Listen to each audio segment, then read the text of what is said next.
여러분, 그 코이의 법칙이라는 것을 혹시 아는지 모르겠습니다. 이 코이라고 하는 것은 잉어과에 속하는 물고기입니다. 이 물고기는 어항에서 이 물고기를 키우면 5cm 정도 자란다고 합니다. 근데 이 물고기를 수족관에서 키우면 한 20cm 정도 자란답니다. 그리고 얘를 연못에다가 가두고 키우면 50cm까지 자라고요. 강물에다가 이 코이를 방류를 하면 그는 1m에서 1m 20cm까지를 자란답니다. 이 이야기가 우리에게 주는 메시지가 무엇일까? 그것은 당연히 환경이라고 하는 것이 얼마나 중요한가라고 하는 것을 보여줍니다. 환경이라고 하는 것은 그 사전적 의미는 이렇습니다. 인간이나 동식물 따위가 생존이나 생활을 하려고 할 때 생활에 미치는 자연적인 조건이나 상태를 이야기해요. 그러니까 동물이나 생물이 존재하고 생존하고 생활하는 데 있어서 영향을 끼치는 자연적인 조건이나 상태입니다. 이것을 확대 해석을 하면, 확대해서 정의를 내린다면 국어사전에 있는 겁니다. 이렇게 내릴 수 있습니다. 사람이 생활하는 데 미치는 사회적, 가정적, 주변적 조건이나 상태. 이걸 이제 우리가 사용할 때 금수저, 흙수저 이런 말도 그 사람의 자라난 환경을 이야기하는 것이죠. 그 환경이 얼마나 그에게 영향력을 끼치느냐, 이와 같은 의미로 사용되어지는 것입니다. 아무튼 환경이 매우 중요한데 사람들에게 있어서도 환경이라고 하는 것은 너무너무 중요합니다. 그래서 여러분들이 아시는 맹모 삼천지교라는 이야기를 알고 있지 않습니까? 맹자님의 어머니가 이 맹자를 어린아이였을 때 키울 때 그가 이사를 3번을 했다는 것이죠. 그것은 뭐예요? 맨 처음에 저 공동묘지에 가서 옆에 살았더니 계속 장례 치르는 그런 놀이를 하는 맹자. 거기에서 결국은 안 되겠다 싶어서 시장으로 가지 않나요? 시장 갔더니 장사하는 물건 파는 흉내만 내고 있었습니다. 그것이 나쁜 것은 아니지만 그렇게 좋아하지 않았나 봐요. 그래서 이 사람이 이제 서당 옆으로 옮겼는데 거기에 갔더니 그 맹자가 한학을 공부하게 되었고 결국은 공자의 성리학을 학문적으로 완성시키는 그런 훌륭한 학자로 거듭났다. 이런 거예요. 그러니까 환경이라고 하는 것이 이렇게 중요합니다. 뿐만 아니라 이와 같이 관련된 이야기 가운데 남귤북치라는 말이 있어요. 남쪽의 귤나무를 북쪽 추운 데다가 갖다 심었더니 탱자를 달렸더라. 그러니까 남쪽에서는 그 귤나무가 귤을 크게 달리게 하는데 북쪽에 갖다 심었더니 뭐 한 것인가 하면 북쪽에서는 귤을 달리게 하지 않고 쬐끄만 탱자가 열렸다는 거예요. 뿐만 아니라 여러분들이 쑥을 알고 있지 않습니까? 그 쑥, 마중지붕이라고 하는 말이 있는데 삼나무밭, 삼배를 만드는 그 삼나무 밭에다가 쑥을 심으면 원래는 쑥이 옆으로 이렇게 자라는데 그 삼나무가 위로 쫙 자라니까 그거에 따라서 쑥도 그렇게 자란다는 거예요. 이런 이야기들은 결국은 환경이라고 하는 것을 초월한다고 하는 것이, 환경을 뛰어넘는다고 하는 것이 그렇게 녹록하지 않다라고 하는 말을 우리에게 교훈으로 주는 것입니다. 정말 인간의 의지에 따라서 인간의 힘으로, 인간의 노력으로, 자기의 무엇으로 우리에게 다가오는 환경을 뛰어넘을 수 있을까? 여기에 대한 많은 학자들의 견해는 뛰어넘을 수 있다고 주장하는 인본주의적인 사고를 가진 자가 있고요. 또 하나는 그러하지 못하다라고 하는, 인간으로서는 불가능합니다 라고 하는 하나님 중심 사상도 있어요. 역시 하나님 중심 사상을 갖고 있는 자들 중에서도 어떤 신학자들은 그것이 인간의 의지로 가능하다라고 주장하기도 합니다. 그러나 저는 그것이 인간의 의지로만은, 인간의 노력으로만은 절대로 불가능하다. 역시 한계 상황이 있을 수밖에 없다라고 하는 사실을 저는 지지를 하고 싶습니다. 여러분들이 지금까지 살아오시면서 얼마나 많은 환경들을 뛰어넘어서 오늘에 이르렀습니까? 정말 넘지 못할 것 같은 산, 넘지 못할 것 같은 벽, 넘지 못할 것 같은 경제적인 어려움, 여러분들의 어떤 정치적인 상황, 또는 자녀들의 문제, 나 자신의 건강 문제, 이런 것들도 다 우리의 생존의 환경과 관계되는 거예요. 오늘 여러분들께서 마스크를 다 쓰고 계시는데 코로나19라고 하는 것, 이것도 우리에게 주어지는 놀라운 하나의 새로운 환경이죠. 이와 같은 환경에 대해서 우리가 어떻게 대처할 것이냐, 어떻게 이 환경을 뛰어넘을 수 있을 것인가, 여기에 대한 말씀을 제가 여러분들에게 오늘 드리고 싶은 것입니다. 정말 세상 만사의 환경이라고 하는 것은 너무너무 다양합니다. 이미 말씀을 드린 대로 사회적 환경이나 경제적 환경이나 가정적인 환경이나 주변적 환경, 정치적, 문화적, 교육적 다양한 환경들이 우리의 삶을 옥죄고 우리의 활동을 그야말로 자유를 억압하는 이와 같은 환경들이 우리에게 존재합니다. 이 환경을 뛰어넘으면 성공할 수 있겠지만 그것을 뛰어넘지 못한다면 그 환경에 좌절하고 그 환경의 포로가 될 수밖에 없겠죠. 예를 들지 아니해도 다 아시겠습니다마는 대학을 준비하는 고등학교 학생이 입시라고 하는 환경을 뛰어넘기 위한 몸부림을 쳐서 그것을 뛰어넘으면 대학에 입학할 수 있겠지만 그러하지 못하면 낙오자가 되는 것이죠. 뿐만 아니라 사업가도 마찬가지 아닙니까? 불경기를 어떻게 뛰어넘고 자금난을 어떻게 극복하고 동업자들의 시기와 압박을 어떻게 극복하느냐, 그것을 어떻게 뛰어넘을 것인가, 넘으면 가능하고 안 넘으면 벽에 부딪히는 것이죠. 오늘 이 목사님도 그러했고 저도 그러합니다. 지금 제가 헤아려 봤더니 저희들이 목사된 지가 지금 그 34년째더라고요. 만으로 33년이고 34년입니다. 그러니까 저는 목사 되기 전에 33년을 살고 제가 33살에 목사가 됐는데, 그러니까 34년째 목사가 돼가지고 사니까 제 나이가 지금 67이 됐습니다. 한국 나이로. 지금 저는 젊다고 생각을 하는데 다른 사람들은 다 할아버지라고 부르죠. 그렇게 살아오면서 우리가 왜 뛰어넘어야 될, 넘지 못할 법한 그런 벽들을, 그런 환경들을 경험하지 않았겠어요.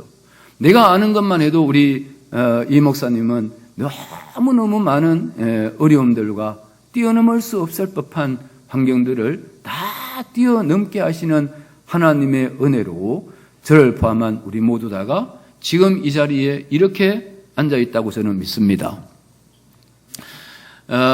이런 하나님 앞에서 과연 그런 삶이 우리에게만 그러했느냐? 그러하지 않아요. 시편 기자는 18편 27절 이하에서 이렇게 말씀합니다. 내가 주를 의뢰하고 적군에 달리며 내 하나님을 의지하고 담을 뛰어넘었나이다. 이렇게 말씀하세요. 여기에 적군이라고 하는 것과 담이라고 하는 단어가 나옵니다. 적군이라고 하는 것과 담이라고 하는 단어가 나오는데 이 적군이라고 하는 것과 담이라고 하는 것도 제가 오늘 말씀드리려고 하는 환경이라고 하는 것과 전혀 다른 개념이 아니에요. 동일한 개념이에요. 적이라고 하는 것, 우리의 적군이라고 하는 것, 그것이 얼마나 엄청난 환경입니까? 그런데 그것을 이 시편 기자는 어떻게 뛰어넘었느냐? 내가 주를 의뢰하고 적군에게 달리며, 이 달린다라고 하는 말은 to rush라고 하는 말이에요. 그 적군을 향해서 달려간다는 거야. 적군을 무찌르기 위해 가지고. 그 적군을 무찌르기 위해서 달려가서 그를 뛰어넘는 그와 같은 저력이 어디에서 나왔는가? 여호와를 의뢰하는 데서 나왔고, 그 다음에 내 하나님을 의지하고 담을 뛰어넘었나이다.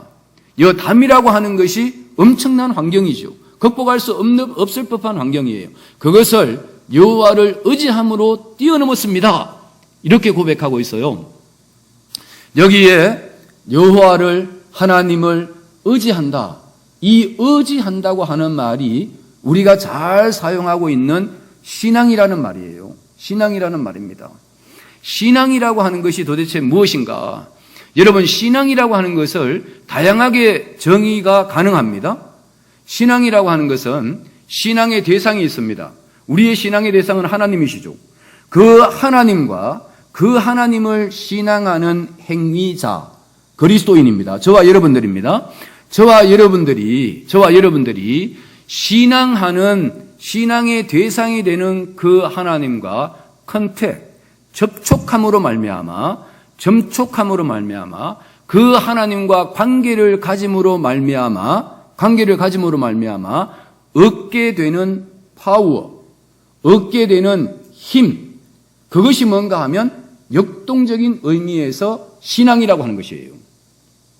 무슨 말인지 이해가 되시는지 모르겠습니다. 우리가 하나님과의 만남을 통해서, 하나님과의 어떤 접촉을 통해서, 하나님의 어떤 터치를 통해서, 하나님이 우리를 돌보시는 것을 통해서, 하나님이 성령을 통해서 우리에게 주시는 성령의 능력을 통해서 우리가 뭐 할 수 있느냐? 그 환경을 뛰어넘고, 담을 뛰어넘고 적군을 향해서 투러시할 수 있는, 달려갈 수 있는 이런 힘을 공급받는 것, 그것이 무엇인가 하면 믿음이라는 것이에요. 믿음이라는 거예요. 그래서 이것이 아니고는 우리가 뭐 할 수 없느냐? 환경을 초월할 수 없다는 거야. 환경을 뛰어넘을 수 없다는 거예요.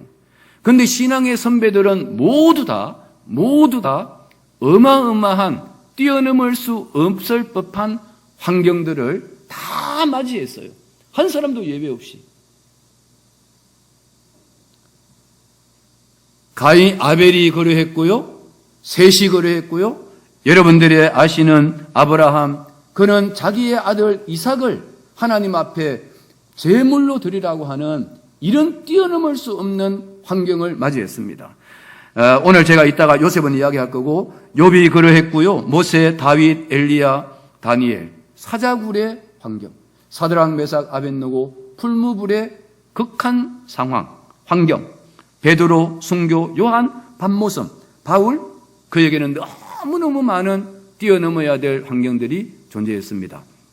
그런데 이들은 결국 무엇으로? 오늘 제목과 같이 환경을 뛰어넘게 하시는 하나님의 은혜로 그들은 사명을 감당했고, 그들의 삶을 통해서 하나님 앞에 영광을 돌려드리는 놀라운 역사를 창조한 자들입니다.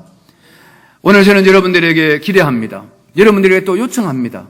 정말 나로서는 아무것도 할 수 없지만, 나로서는 결코 어떤 환경도, 작은 담도 뛰어넘을 저력이 없지만, 하나님이 나에게 힘을 주실 때, 하나님이 나와 함께 하실 때 어떤 담도 뛰어넘을 수 있다는 믿음과 확신을 갖고 여러분들이 도전할 줄 아는 그리스도인들이 되시기를 축원합니다. 그것을 위해서 제가 오늘 소개하고 싶은 사람이 바로 요셉이라고 하는 사람이에요. 요셉에 관한 이야기를 여러분들이 다 이야기하지 않아도 다 알고 계시지 않습니까? 오늘 여기 39장에 있는 말씀은 여러분들이 잘 아시는 바와 같이 요셉이 팔려가서 17살에 팔려가가지고 13년 동안을 보디발의 집에서 종노릇, 노예로 살고, 그 다음에 그가 청지기로 사는 삶과 마지막 자기의 보디발의 아내의 유혹을 뿌리쳤다는 이유 때문에, 거역했다는 이유 때문에 그는 감옥에 가서 억울한 누명을 쓰고 감옥살이를 하게 되어졌습니다. 그럼에도 불구하고 그를 뭐라고 이야기하고 있습니까?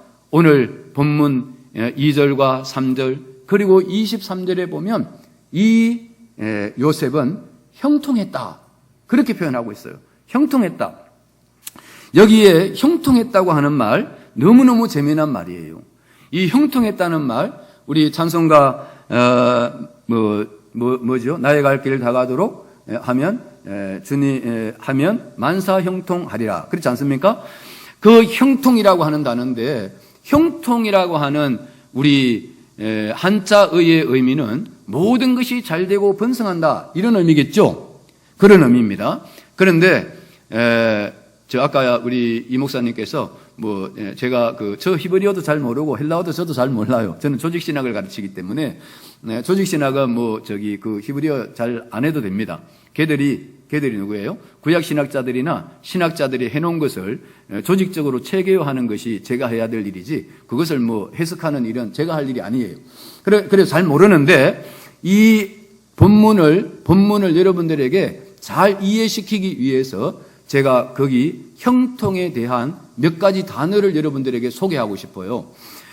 오늘 본문에 나오는 이 형통이라고 하는 히브리어는 찰레아흐라고 하는 단어예요. 찰레아흐. 이 찰레아흐라고 하는 단어는 아까 내가 이야기했던 적군을 향해서 달려가며 그랬잖아요. 그것을 영어로 to rush라고 했잖아. 그런데 이 찰레아흐라고 하는 말이 to rush예요. 그러니까 뭔가 하면 담을 향해서 그냥 머물러 있는 것이 아니라 그것을 향해서 달려가는 거야. 그것을 향해서 도전하는 거예요. 그것을 향해서 대시하는 겁니다. 대시하는 거예요. 이 말은 적군을 향해서 전심전력해서 앞으로 돌진하게 하는 하나님의 능력을 이야기해요.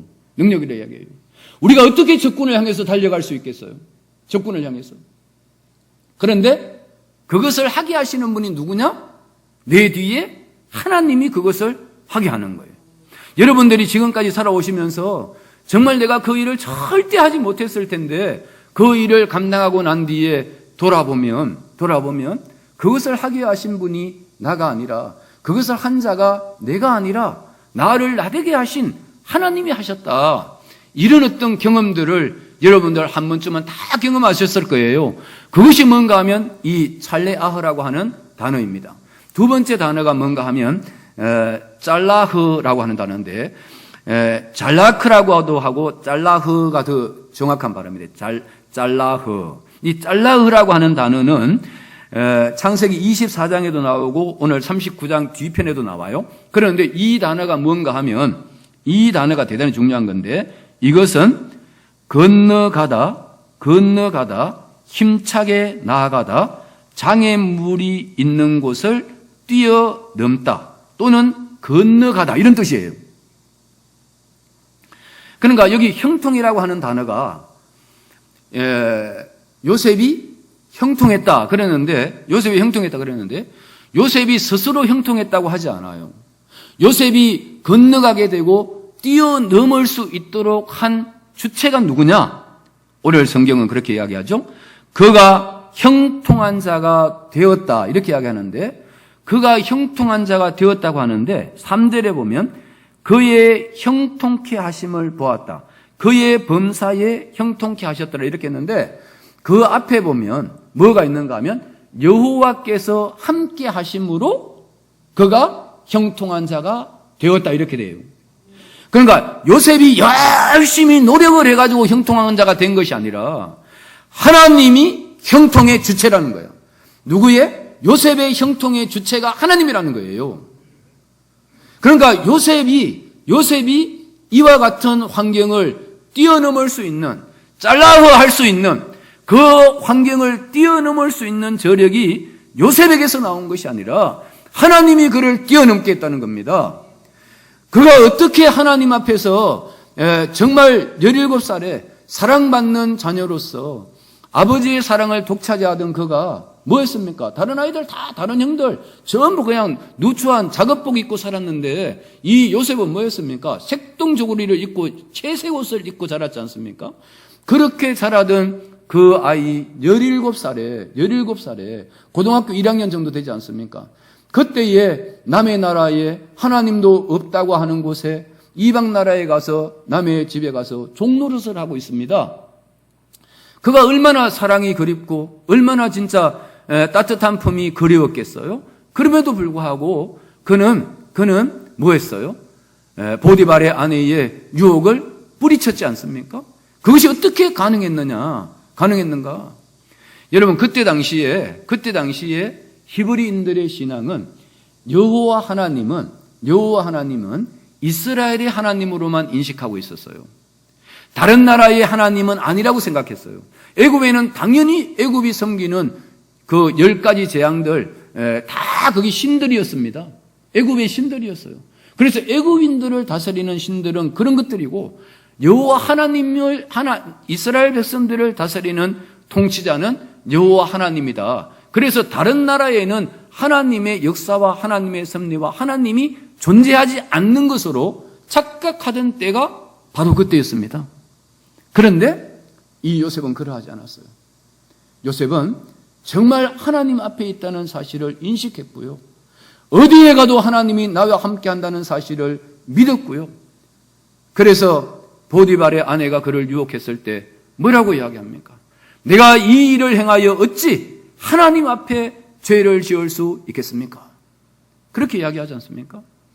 이 요셉은 정말 신전의식을 갖고 하나님 앞에서 살았고요. 하나님의 절대 주권을 인정했고요. 하나님의 무소부재를 믿는 그런 믿음의 사람이었습니다. 정말 그가 충실한 단순한 종이었다면 보디발이 나가 너에게 모든 것을 다 맡긴다. 우리 집안에 있는 모든 것을 다 맡긴다. 갈로 열고 마누라만 제외하고 갈로 닫고 이렇게 했지 않습니까? 마누라를 제외하고 다 맡긴다. 그렇게 이야기했던 보디발의 명령을 기억했다면 이 요셉은 사모님 안 됩니다. 내가 이 일을 행해서 어찌 나의 주인 보디발에게 죄를 지을 수 있겠습니까? 이렇게 하는 것이 인간적이고 자연스러운 것이죠. 그것이 보디발 앞에서 사는 요셉이었다면 그렇게 고백했을 거예요. 그런데 요셉은 그렇게 고백을 하지 않습니다. 그렇게 인식하지를 않았어요. 어떻게 인식하셨습니까? 그는 이 일을 행해서 범죄하는 것이 하나님께 죄를 얻는 것이라고. 개역 성경에는 어찌 이 일을 행해서 하나님께 덕죄하리이까 그렇게 이야기하잖아요. 하나님께 죄를 얻을 수 없다는 거예요. 그러니까 하나님 앞에서 살았다는 거예요. 하나님 앞에서. 이것이 뭐한 것인가 하면 그 어마어마한 환경, 어마어마한 담, 어마어마한 뛰어넘을 수 없는 역경을 뛰어넘을 수 있게 하신 하나님의 은혜가 거기에 있었던 거예요. 거기에 있었습니다. 그리고 이 단어에 한 가지 더는 사칼이라고 하는 것이 있는데요. 이 사칼도 너무너무 재미있어요.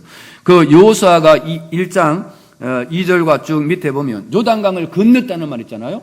요단강을 건너지 않습니까? 걷는 거. 이 건너는 건데 여기는 또 그 아까 이야기했던 짤라흐라고 하는 단어를 걷는다, 뛰어넘는다 이런 단어를 안 쓰고요. 여기는 뭔 단어를 썼는가 하면 이 사칼을 썼는데 이 사칼은 뭔가 하면 현명하게 하다, 지혜롭게 하다, 깨닫게 하다. 그러니까 여기에 지혜롭게 현명하게 되다, 지혜롭게 하다, 그 다음에 깨닫게 하다라고 하는 말은 스스로 깨닫은 것이 아니에요. 그러니까 히브리어에 태를 알잖아요. 태가 뭡니까? 수동태가 있고 능동태가 있지 않습니까? 내가 스스로 하는 것이 있고 다른 사람에 의해서 되어지는 것이 있습니다. 그런데 여기 현명하게 되는 것이나 지혜롭게 되는 것이나 깨닫게 되는 것이 스스로 된 것이 아니라 누군가에 의해서 그렇게 되어졌다는 거예요. 누군가에 의해서 되어졌다는 거예요. 여러분들에게 지혜가 있으세요? 여러분들에게 현명함이 있었습니까? 여러분들에게 어떤 깨달음이 있으세요? 그거 하나님의 은혜인 줄을 믿으시기 바랍니다. 그래서 저 뒤에 고린도전서 1장 30절 우리는 하나님께로 나서 그리스도 예수 안에 있고 예수는 하나님께로부터 나와서 우리에게 지혜와 의로움과 거룩함과 구속함이 되셨다. 우리에게 지혜가 있다면 그것이 나에게서 난 지혜가 아니라 그리스도의 지혜라는 사실이에요. 제가 제일 좋아하는 구절 중에 하나가 고린도전서 1장 30절 31절입니다. 그래서 사랑하는 자는 그리스도 안에서 자랑하라 함과 같게 하려 함이니라. 그렇지 않습니까? 우리에게 있는 것이 아니에요. 여러분들이 잘 아시는 마태복음 4장 18절입니까? 예수께서 말씀하셨습니다. 나를 따라오너라. 그리하면 내가 너희로 사람을 낚는 어부가 되게 하리라. 거기에 중요한 단어가 되게 하리라 아닙니까? 팔로미 나를 따라와라. 그러면 예수님만 따라가기만 하면 내가 스스로 내가 사람 낚는 어부가 되기 위해서 몸부림쳐야 되는 것이 아니에요. 내가 몸부림쳐서 제자가 되는 것이 아니에요. 내가 몸부림쳐서 사람을 낚는 어부가 되는 것이 아니에요. 내가 무슨 걷기를 해가지고 되는 것이 아닙니다. 거기에 있는 그대로 나는 주님만을 따라가기만 하면 주님이 나를 사람 낚는 어부가 되게 하시겠다는 거예요. 주님에 의해서 되어지는 것이에요. 그 제자가 됨의 주체는 내가 아니라 그리스도라는 사실을 우리에게 보여주고 있는 것입니다. 이것이 제가 오늘 제목으로 잡은 환경을 뛰어넘게 하시는 하나님이라는 제목을 잡게 된 근거예요.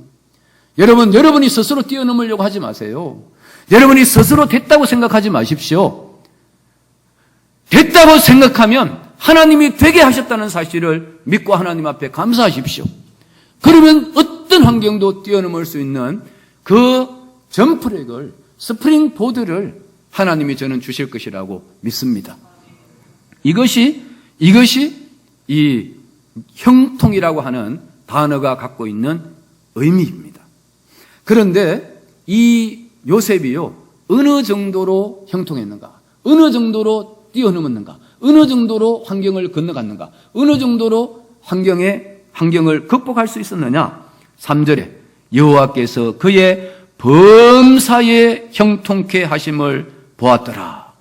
범사에 그의 형통케 하심을 보았더라. 범사를 아시죠?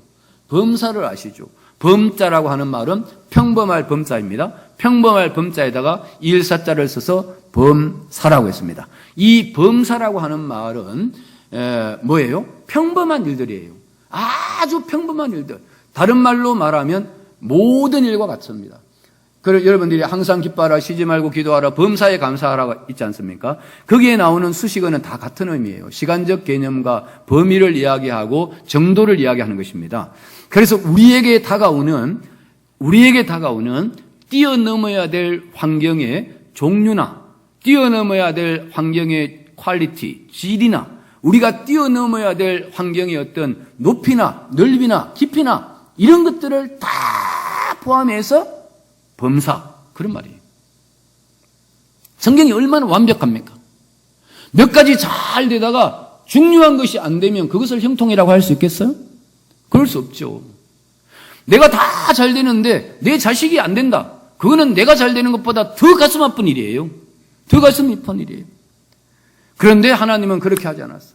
범사에, 모든 일에, 작은 일도 가치 없다고 생각되는 일까지라도 뭐 한다고요? 뛰어넘을 수 있게 하신다는 거예요. 그분이 누가 하셨느냐? 여기는 여호와께서라고 했잖아. 여호와께서. 주어가 여호와 같잖아. 여호와께서 그의 범사에 형통케 하심을 보았더라. 그런데 그 형통케 하심이 어느 정도였는가 하면 다른 사람들, 보디발이나 보디발의 아내나 보디발 밑에서 그 수고하는 군병들, 이런 사람들이 요셉을 볼 때 다 보였어요. 다 보였습니다. 야, 저 요셉은 보통 사람이 아니구나. 저 요셉 뒤에는 뭔가가 있어. 저 요셉 뒤에는 누군가가 서포트하는 자가 있어. 정말 인간이 할 수 없는 어마어마한 일을 하는 존재가 있는 것 같아. 그것을 봤다는 거예요. 여러분, 본다는 거 대단히 중요한 의미예요. 정인이 되려면 봐야지 정인이 되는 거예요. 들은 것 갖고 안 돼요. 눈으로 봐야지, 위트니스라고 하는 정인이라고 하는 것은 봐야지 되는 겁니다. 예수님의 부활을 본 자들이 뭐 하는가 하면 정인이 될 수 있는 거예요. 우리는 실제로 눈으로, 이 육신적인 눈으로 예수님의 부활을 못 봤지만 우리는 영적으로 예수님의 부활을 본 자들이에요. 경험한 자들이에요. 그렇기 때문에 우리는 정인이 될 수 있는 겁니다. 그와 같이 이것을 다 보인 거야. 다 본 거예요. 그래서 우리 창규 집사님을 보면서 야, 다른 사람들이, 예수 안 믿는 아이들이, 친구들이, 야, 창규 집사님을 보니까 그 뒤에 뭔가가 있는 것 같아. 정말 보이지 아니한 하나님의 손이 도와주는 것 같아. 이런 이야기를 들을 수 있다면 하나님 앞에는 영광이고 자기 자신에게는 정말 행복이고 많은 사람들을 주께로 돌아오게 하는 정말 하늘나라의 스타가 되지 않겠어요? 되시기를 바랍니다. 예. 여러분들, 우리 행복한 교회에 계시는 여러분들이 정말 이 코로나 시대에도 이렇게 행복한 마음으로 하나님 앞에 나와서 예배드릴 수 있다는 것. 예, 우리 이 목사님께서 성도들이 작게 나올 거다, 그런 이야기를 하시는데 제가 그래서 이야기했어요. 제가 지금 가고 있는 교회에 거기는 1,500명에서 2,000명 정도 모이는 교회입니다. 큰 교회입니다. 큰 교회인데요. 지금 얼마 모이는지 아세요? 300명 모여요. 300명. 전체 다가 주일학교 청년부까지 다 해가지고 한 400명 모일까? 400명 좀 안 되게 모여요. 그리고 저녁 예배 내가 지난주에 들었는데 지난주에 주일 저녁 예배 온 사람이 30명 왔다 그러더라고요. 예배당에 한 1,500명에서 정도 앉을 수 있는 자리에 30명이 와서 앉아가지고 예배하고 있어요. 거기에 코로나와 여기에 코로나가 다릅니까? 여기가 한때는 대전이 더 했잖아요. 그러니까 그것을 어떻게 뛰어넘을 수 있는가? 어떤 자세를 갖고 임하느냐? 뛰어넘을 수도 있고 그거에 질식당할 수도 있는 거예요. 질식당할 수도 있는 겁니다. 여러분.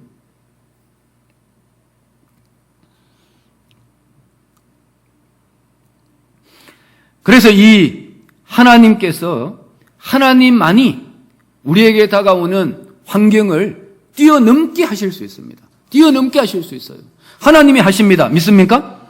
하나님은 다 하실 수 있어요. 정말 우리 스스로의 힘으로가 아니라 하나님이 뛰어넘게 하신다고 하는 이 뛰어넘을 수 있는 형통은 하나님이 우리에게 주신 하나의 프레젠트, 선물입니다. 선물입니다. 그러니까 우리는 선물 받고 희낙낙하고 좋다. 그렇게 성경이 말씀하고 있으면 얼마나 좋겠어요? 그런데 하나님이 우리에게 이렇게 주신 선물을 받은 저와 여러분들에게 우리가 뭐 해야 되느냐? 그 하나님에게 리스판스 해야 된다는 거야. 반응해야지 된다는 거예요. 그분에게 반응해야지 된다는 거야. 아시겠어요? 내가 오늘 여기 아시는 분 두 분 만나가지고 반갑습니다 그랬는데 나는 반갑다 그러는데 우리 집사님은 뭐 안 반가운 것처럼 이야기하면 기분이 어떻겠어요? 별로 반응이 안 좋으면 안 좋죠. 근데 매우 반갑다고 했어요. 그랬는데 하나님이 우리에게 이렇게 뛰어넘을 수 없는 환경을 뛰어넘게 해주셨는데 거기에 우리가 어떻게 반응해야 될 것인가? 이것을 알미니안주의자들, 인간의 의지를 더 극대화시키는 사람들은 어떤 일이 성취되어졌을 때 100이라고 하는 것이 성취라면 그것은 100 이꼴 인간의 노력 50% 플러스 하나님의 도우심 50% 그래가지고 100%가 되는 겁니다. 그런데 우리는 그렇게 이야기하지 않습니다.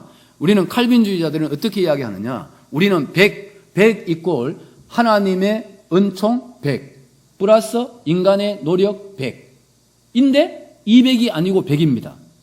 이니셔티브는 역시 하나님이 갖고 계시고 주도권은 하나님이 갖고 계시고 그 다음에 그 일이 성취의 플라이어리티 우선순위도 역시 하나님이세요. 그래서 섭리에 있어서 하나님을 어떻게 섭리하시느냐? 선수적으로 섭리한다 이렇게 이야기해요. 제가 실론을 가르치잖아요. 실론의 저 섭리 부분에 가면 섭리하시는 방법이 있는데 아주 주도 면밀하게 섭리하실 뿐만 아니라 선수적이고 최종적으로 섭리하신다 이렇게 해요. 하나님은 선수적이라고 하는 말은 우리가 하기 전에 미리 시작하시고 마지막 끝까지 하나님이 완성하는 섭리를 일을 하신다고. 이런 하나님이 우리가 믿는 하나님이세요. 그래서 우리는 다 되는 것이 전부다. 만물이 주에게서 나오고 주로 말미암고 주에게로 돌아갑니다. 영광이 세세토록 그에게 있을지로다. 아멘. 시작도 과정도 끝도 하나님이 다 하십니다. 이것이 칼빈주의의 신학입니다. 개혁신학의 핵심이에요. 그런데 이와 같은 신학을 우리가 주장을 할 때 알미니안주의자들이 뭐라고 이야기하는가 하면 하나님이 다 하시는데 그럼 인간은 뭐 하는 거냐? 인간이 할 일이 아무것도 없잖아. 인간이 뭐 할 일이 없잖아. 그렇게 이야기한다고 걔들은. 근데 인간이 할 일이 있어요. 인간의 할 일이라고 하는 것은 하나님의 은총 아래서 우리가 반응하는 겁니다. 하나님의 은혜 안에서 우리가 해야 될 일이 있다는 것이에요. 그거 해야 되는 것입니다. 이거 안 하고 그냥 감나무 밑에 누워가지고 홍시 입에 떨어지기를 기다리면요 땡감 떨어져가지고 코피 터지는 수가 있어요. 그걸 아셔야지 돼요. 예? 그게 칼빈주의가 아니에요. 그게 신앙이 아니에요. 신앙이 아니라고. 시간이 많이 가가지고 제가 이제 다 못할 것 같은데 그냥 줄거리만 하겠습니다. 이 그러면 여러분 빙산이 있지 않습니까? 빙산이 땅에 한 8, 90%가 잠기고 물 위로는 조그맣게만 나와 있잖아요. 조그맣게만 나와 있는데 그 조그맣게 나와 있는 것은 현상이고요. 밑에 있는 것은 본질이라고 할 수 있어요. 본질은 보이지 않아요. 하나님의 섭리는 보이지 않는다고. 근데 우리는 그 보이는 요 부분이 필요하다고, 요 부분. 근데 이제 요 작은 부분을 갖고 뭐 하는가 하면 이제 함선이 가다가 저 정도의 빙하는 우리가 그냥 부딪혀도 깨트리고 투러시 할 수 있으리라 이렇게 생각하고 가다가 밑에 있는 거에 부딪히면 어떻게 됩니까? 배가 파선을 당합니다. 파선을 당합니다. 그런데 하나님의 섭리가 밑에 있지만 우리가 현상적으로 나타나는 상황 속에서 우리가 해야 될 일이 있습니다. 그것이 요셉이 했던 거예요. 그 요셉이 했던 것인데 그냥 제가 간단하게만 말씀드릴게요. 저는 이천성 목사님을 별로 안 좋아하는데 이천성 목사님이 한 말씀 가운데 가장 위대한 한마디가 있어요. 제가 그것은 기억하고 매우 강조합니다. 한번 따라하세요. 신통하면 인통하고 인통하면 물통한다. 무슨 말인지 아세요? 하나님과 통하면 사람과 통하고 사람과 통해야 물질과도 통한다고 하는 거예요. 이것의 순서는 뒤바뀔 수가 없습니다. 이 순서의 역은 존재하지 않아요. 다시 말하면 인간들은 세상 사람들은 물질 갖고 물통하면 물질 갖고 돈을 거래해서 돈을 뇌물을 주든지 이거를 하면 뭐가 된다고 생각하는가 하면 인간관계가 통할 것이라고 생각을 해요. 인간관계가 통하면 뭐가 통할 것이라고 생각하는가 하면 하나님과의 관계도 통할 것이라고 생각합니다. 그래서 문제가 생기면 인간관계의 문제를 해결하려고 합니다. 그것은 순서, 오더, 순서가 맞지 않습니다. 먼저 해야 될 것이 있고 나중에 해야 될 것이 있는데 먼저 해야 될 것이 아니에요. 뭐가 먼저냐? 우선순위가 뭐가 앞에 가야 되느냐? 하나님과의 관계가 앞서야 되는 거예요. 하나님 관계가 해결될 때 하나님 관계가 해결되면 막혀있던 인간관계도 해결이 되고요. 인간관계가 해결이 되면 여러분 저도 이제 지금도 생각나는데 신대원 다닐 때 돈 없어가지고 등록금이 없어서 돈 달라고 하나님 앞에 이야기하는데 하나님이 저에게 저 하늘에서 돈 10,000원짜리 하나를 던져주신 적이 없어요. 하나님이 한 번도 준 적이 없어요. 어떻게 주셨는지 아세요? 다 사람을 통해서 줘요. 다 사람을 통해서 준다고. 나를 모르는 인간이 어떻게 나에게 주겠어요?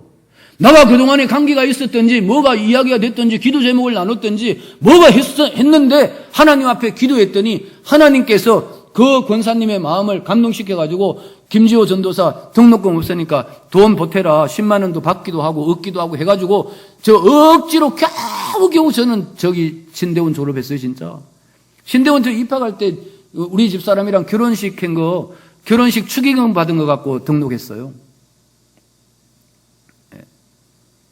그거라도 했으니까 얼마나 다행입니까? 전혀 억울하지 않아요. 우리 집사람하고 이거 폐물했던 거 다 팔아가지고 그 다음 학기 때 제가 등록금 냈거든요. 근데, 지금은 내가 우리 집사람에게 진짜 폐물을 사줄 수 있는데 우리 집사람이 별로 원치 않아가지고 안 사주고 있습니다. 그게 그렇게 중요합니까? 중요하지 않아요. 그건 본질이 아니에요. 뭘 이야기하고 싶은가 하면 인간이 해야 될 일이 있다는 거야. 20분이니까. 이제 딱 5분만 할게요. 5분만. 합니다. 이 요셉은 뭐 했는가 하면 가장 우선순위를 하나님 앞에서 살았을 뿐만 아니라 하나님과의 관계를 제일 중요시 여겼어요. 하나님과의 관계. 그러니까 매사에 하나님 중심적으로 살았어요. 이미 말씀드렸어요. 노예였으니까 예스만이 존재하는 이 노예가 노하면서 거절한 것은 하나님 중심의 삶을 살았습니다. 여러분, 하나님 중심에 산다고 할 때 무엇이 하나님 중심으로 사는 거예요? First God, 하나님을 최우선순위로 놓는 자에게 제일 중요한 것은 예배예요. 예배입니다. 예배만이 온전히 하나님께 드리는 거예요. 온전히 예배만이 하나님께 드리는 거예요. 여러분들이 어떻게 하나님을 컨택할 수 있습니까? 여러분들이 어떻게 하나님과 만날 수 있습니까? 여러분들이 어떻게 하나님의 말씀을 들을 수 있습니까? 여러분들이 어떻게 하나님이 주시는 능력을 어디에서 어떻게 공급받을 수 있나요? 예배를 통해서 공급받는 거예요. 여러분들이 홈페이지에 우리 목사님이 쓰신 컴 스트럭처와 고 스트럭처를 이야기했잖아요. 모이는 것과 나가는 것 있잖아요. 교회는 여러분 우리 신앙인들의 그리스도인들의 삶의 센터는 교회예요. 교회에 모여서 하나님이 주시는 능력 받고 다시 세상으로 나가고, 세상에 나가서 정인으로 살다가 코피 터지고 뭐 상처받고 이러면 다시 돌아와서 말씀으로 다시 싸매고 치료받고 재정비해가지고 다시 나가고 다시 들어오고 다시 나가고 다시 나가고 들어오고, 이와 같은 존재로 존재하는 것이 뭔가 하면 세상 속에 존재하는 그리스도인들의 존재 방식이에요. 우리 육신적인 인간은 뭐 하는 겁니까? 가정이라고 하는 것을 근거로 살죠. 아침에 일어나서 나가가지고 정말 녹초가 될 만큼 세상에 나가서 시달리고 일하고, 그리고 집에 돌아와서 마누라 보고 자식들 보고 한잠 자고 나면 또 새로운 한날을 살 수 있는 육신적인 저력을, 정신적인 능력을 공급받지 않습니까? 그와 같은 거예요. 교회가 그런 곳이에요. 근데 이 코로나19라고 하는 것이 한국교회의 신앙의 근본적인 부분을 이렇게 터치하고 거기에 주목하고 그것을 못하게 하려고 달려드는 거예요. 여기에 어떻게 접근하느냐가 문제예요. 물론 비대면 예배가 가능하다고는 생각합니다. 제가 그걸 연구하기 위해서 그 웨스트민스터 신앙고에서나 하이델베르크 신앙고에서나 소요리 문답이나 대요리 문답에 다 그런 항목이 있어요. 예외적인 상황을 두습니다. 그러나 그거는 예외적인 것이에요. 한시적인 것이에요. 순간적인 것이에요. 영원히 계속될 것이 아니에요. 그것은 진정한 예배가 될 수 없다는 이야기도 할 수 있어요. 어떤 측면에서는. 오늘 나오신 여러분 잘 하셨습니다. 그것이 이 요셉이 하나님으로부터 뭐하는 환경을 뛰어넘는 삶을 살게 한 하나의 근거였다. 기도도 중요한데 아까 기도하셨잖아요. 어떤 사람이 기도합니까? 퍼스트 갓, 하나님을 중심으로 사는 사람은 기도합니다. 기도합니다. 기도 안 하는 사람보다 더 교만한 사람이 없잖아요. 지 멋대로 살 수 있다는 거 아니에요?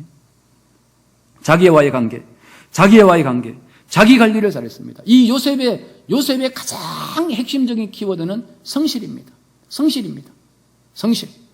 그가 자기 소유를 그 손에 위임하니 그 소유물을 주관하게 한 때에 전 옥이 옥중의 죄수를 다 요셉의 손에 맡기고 주관하게 하고 위임하고, 그것을 요셉이 다 했는데 그 일을 얼마나 성실하게 감당했기에 그런 일을 이방 청년에게 그런 일을 맡겼겠습니까?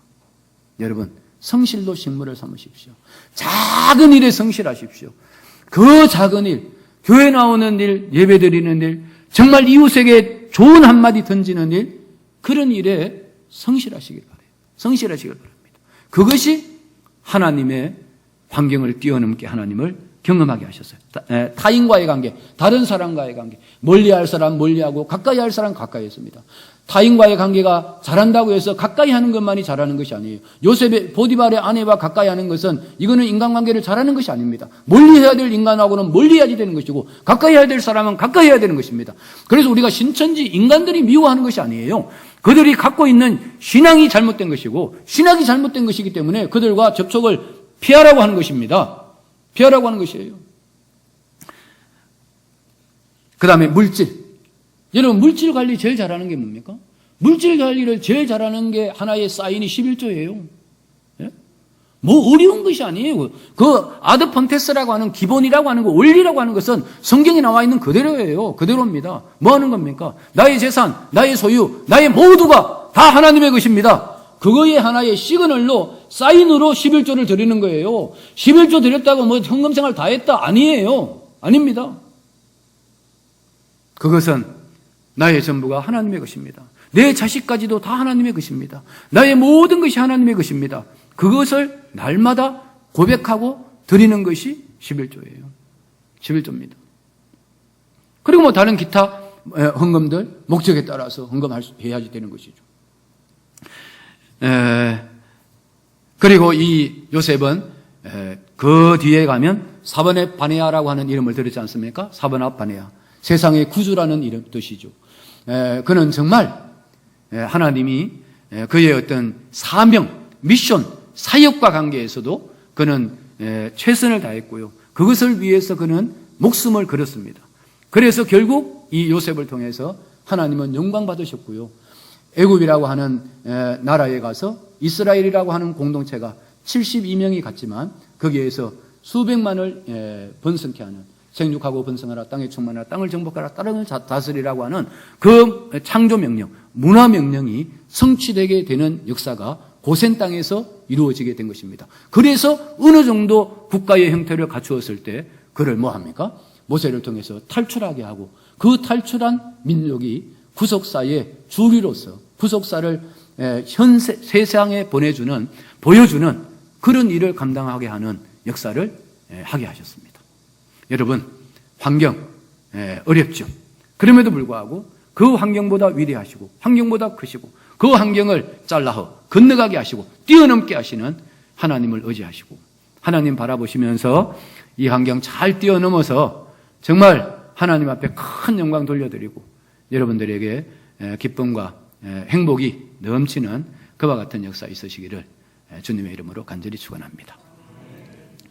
한번 기도합시다. 하나님 감사합니다. 오늘도 부족한 것 세우시고 하나님의 말씀 앞에 귀 기울이게 하신 것 감사합니다. 정말 우리의 힘으로 어떤 환경도 뛰어넘을 수 있는 환경이 없습니다. 어떤 담도 낮은 담도 뛰어넘을 수 있는 점프력이 없습니다. 하지만 모든 것을 범사를 뛰어넘게 하시는 하나님의 저력으로 하나님의 은혜로 하나님의 능력으로 가능한 줄을 믿습니다. 주여 요셉처럼 하나님 관계 잘하게 하시고 나 자신과의 관계에서 성실하게 하시고 아버지 하나님 다른 사람 관계에서 정말 지혜롭게 하시고 물질 관계 잘하게 하시고 사명을 위해서 살아 하나님 앞에는 영광이 되고 우리 모두에게 기쁨 충만한 행복이 넘치는 우리 행복한 교회 목사님을 비롯한 모든 성도들 가정들 되게 해 주시옵소서. 믿습니다. 예수님 거룩하신 이름으로 기도 올리옵나이다. 아멘.